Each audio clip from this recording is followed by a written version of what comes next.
Next level. Hari ini kita akan melanjutkan pembelajaran kita untuk tematik, tema E. Untuk hari ini kita akan belajar muatan IPA. Tapi sebelum kita belajar, kita berdoa dulu ya. Terima kasih Tuhan untuk setiap berkat Tuhan di dalam kehidupan kami. Tuhan, hari ini kami mau belajar, kiranya Tuhan yang membukakan pintu hati dan pikiran kami, sehingga kami bisa mengerti apa yang teacher ajarkan ke kami. Terima kasih Tuhan Yesus, amin. Oke, hari ini kita akan belajar muatan IPA, yaitu tentang ekosistem. Apa itu ekosistem dan jenis makanan hewan? Ekosistem yaitu hubungan timbal balik antara makhluk hidup dan lingkungannya. Ekosistem terdiri atas dua komponen, yaitu komponen biotik atau makhluk hidup dan komponen abiotik atau benda tak hidup. Contoh komponen biotik adalah manusia, hewan, dan tumbuhan. Sedangkan komponen abiotik yaitu tanah, udara, air, cahaya matahari, dan suhu. Nah, sekarang jenis makanan hewan. Hewan tidak dapat membuat makanannya sendiri. Hewan memerlukan makhluk hidup lain untuk dijadikan sumber makanan. Jenis makanan hewan dibagi menjadi dua, yaitu tumbuhan dan hewan. Bagian tumbuhan yang dimanfaatkan sebagai bahan makanan adalah daun, buah, dan biji-bijian. Contoh hewan pemakan daun adalah kuda, koala, ulat, dan kambing. Contoh hewan pemakan buah adalah kelelawar, orangutan, kera, dan burung rangkong. Contoh hewan pemakan biji-bijian adalah tupai, burung pipit, dan burung kutilang. Selain tumbuhan, hewan juga memakan hewan lainnya. Makanan yang berasal dari hewan berupa daging, ikan, serangga, dan bangkai hewan. Contohnya adalah belalang menjadi makanan bagi katak, sedangkan katak menjadi makanan bagi ular. Nah, sekarang kita masuk ke pengelompokan hewan berdasarkan jenis makanannya. Yang pertama, herbivore atau herbivora. Herbivora kelompok hewan pemakan tumbuhan seperti daun, batang, buah, dan biji-bijian. Susunan gigi herbivora terdiri atas gigi seri untuk memotong makanan, gigi geraham yang lebar dan kuat untuk mengunyah makanan.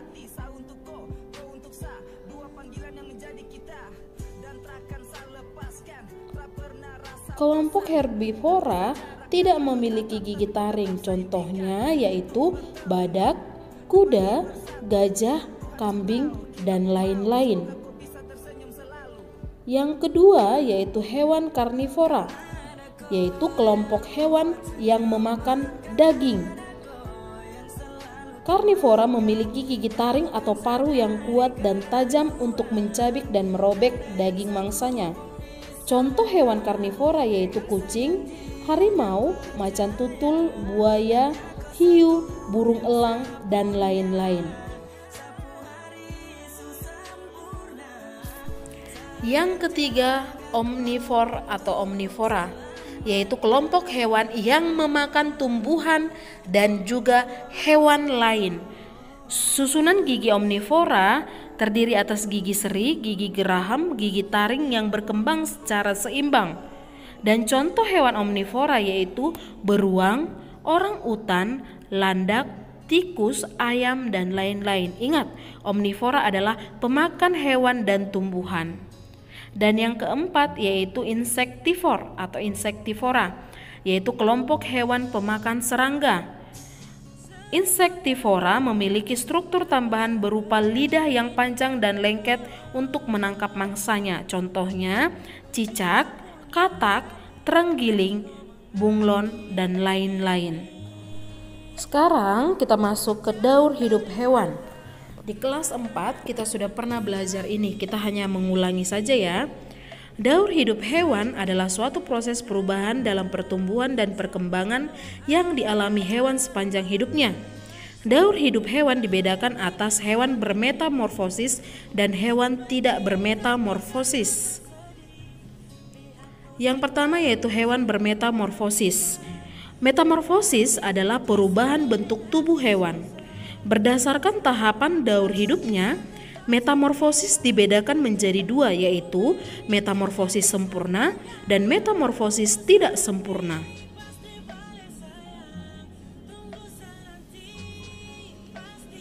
Metamorfosis sempurna dicirikan dengan bentuk tubuh yang sangat berbeda antara bentuk telur saat menetas dan bentuk dewasanya.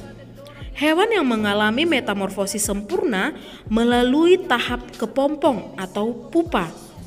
Contoh hewan metamorfosis sempurna antara lain lebah, nyamuk, kupu-kupu, lalat, dan lain-lain. Oke, coba kamu lihat proses daur hidup kupu-kupu berikut.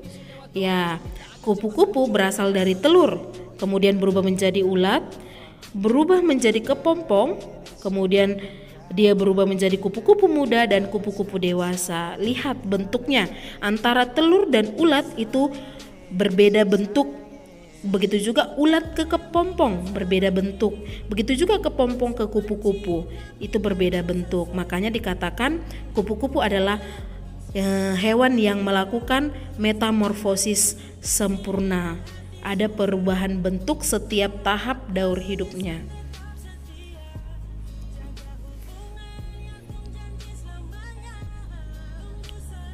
Oke, berikutnya metamorfosis tidak sempurna. Metamorfosis tidak sempurna dicirikan dengan bentuk tubuh hewan yang tidak berbeda dengan dewasanya. Hewan yang mengalami metamorfosis tidak sempurna tidak melalui tahap kepompong atau pupa, akan tetapi melalui tahapan peralihan yang disebut nimfa. Contohnya yaitu belalang, capung, kecoa, dan lain-lain.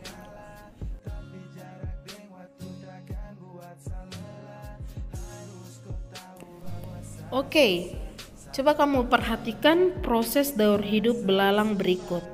Belalang yaitu salah satu hewan yang mengalami metamorfosis tidak sempurna. Belalang dimulai tahap daur hidupnya yaitu dari telur, kemudian dia bertumbuh menjadi nimfa tanpa sayap, kemudian nimfa bersayap, kemudian nimfa bersayap 2, kemudian yaitu belalang dewasa dengan sayap yang sudah sempurna. Yang kedua yaitu hewan tidak bermetamorfosis. Ada hewan yang bentuk dan struktur tubuhnya sama saat masih muda sampai hewan tersebut dewasa. Hewan ini dikelompokkan sebagai hewan yang tidak bermetamorfosis. Contohnya kucing, ayam, ikan, dan kadal.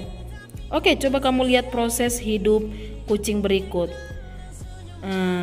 Kucing berasal dari kucing dewasa yang melahirkan anak kucing, kemudian anak kucing akan bertumbuh menjadi kucing muda akan bertumbuh menjadi kucing dewasa. Jadi kucing ini merupakan hewan yang tidak bermetamorfosis, yang sama bentuknya.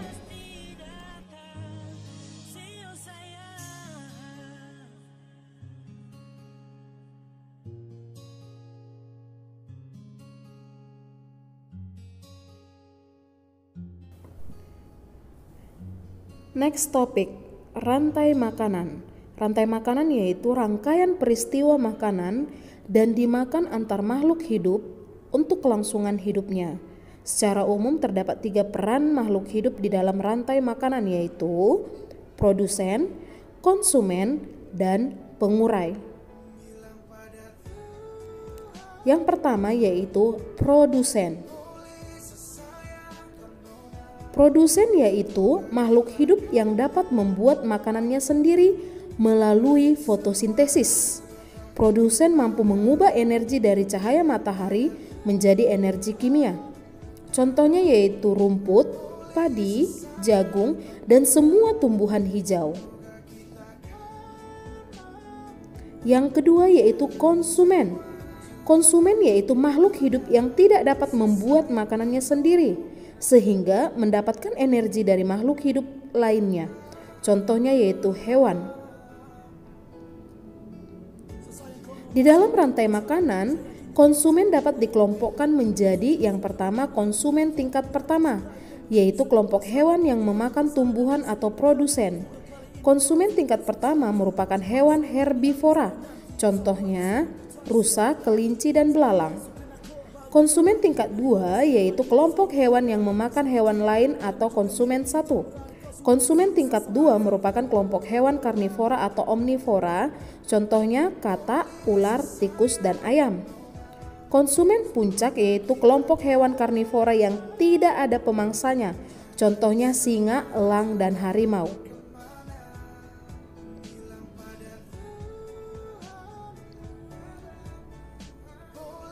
Berikutnya pengurai. Pengurai yaitu makhluk hidup yang mengurai sisa-sisa tubuh makhluk hidup yang telah mati. Pengurai tersebut menghasilkan zat-zat kimia dan nutrisi yang dibutuhkan produsen. Contoh pengurai yaitu cacing tanah, jamur, dan bakteri. Perhatikan rantai makanan berikut. Padi. Padi dimakan oleh ulat. Kemudian ulat akan dimakan oleh ayam. Kemudian ayam akan dimakan oleh burung elang. Dan saat mati, tubuh burung elang akan diuraikan oleh hewan-hewan pengurai seperti cacing tanah, kemudian bakteri, dan jamur yang akan dijadikan nutrisi bagi tumbuhan. Hubungan makhluk hidup dalam ekosistem.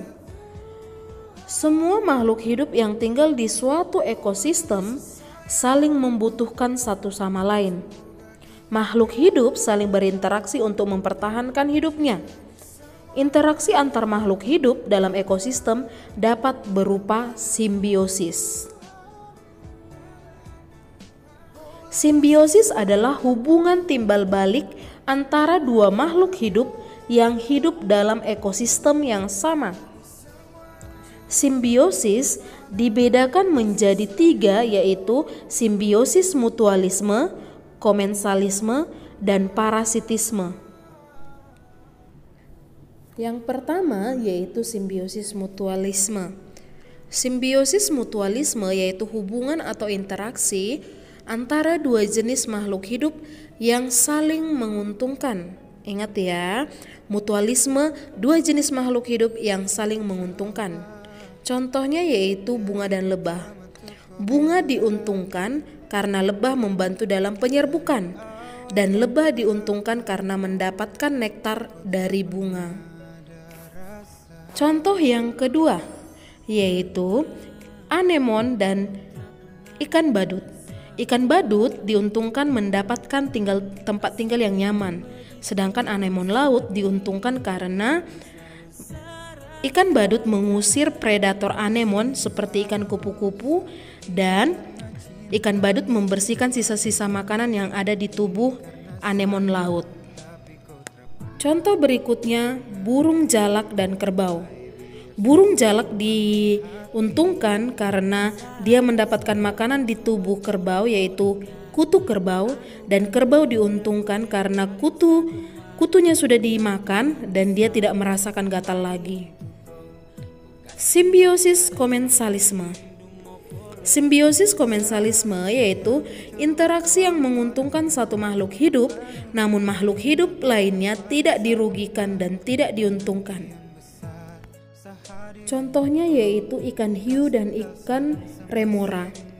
Ikan remora diuntungkan karena dia akan merasa terlindungi oleh ikan hiu, sedangkan ikan hiu tidak diuntungkan dan juga tidak dirugikan dengan keberadaan ikan remora di dekatnya. Next, tumbuhan paku dan tumbuhan inang. Tumbuhan paku mendapatkan sinar matahari untuk melakukan fotosintesis, sementara tumbuhan inang tidak diuntungkan dan juga tidak dirugikan. dengan adanya tumbuhan paku. Next, anggrek dan tumbuhan inang. Tumbuhan anggrek akan mendapatkan sinar matahari yang cukup untuk melakukan fotosintesis, dan tumbuhan inang tidak akan diuntungkan dan tidak akan dirugikan oleh keberadaan anggrek. Yang ketiga yaitu simbiosis parasitisme. Simbiosis parasitisme yaitu interaksi yang menguntungkan satu makhluk hidup dan merugikan makhluk hidup lainnya. Contohnya yaitu nyamuk dan manusia. Nyamuk akan diuntungkan dari manusia karena mendapatkan darah manusia, sedangkan manusia dirugikan karena bisa menyebabkan penyakit pada manusia oleh karena nyamuk. Kemudian contoh yang kedua yaitu kucing dan kutu.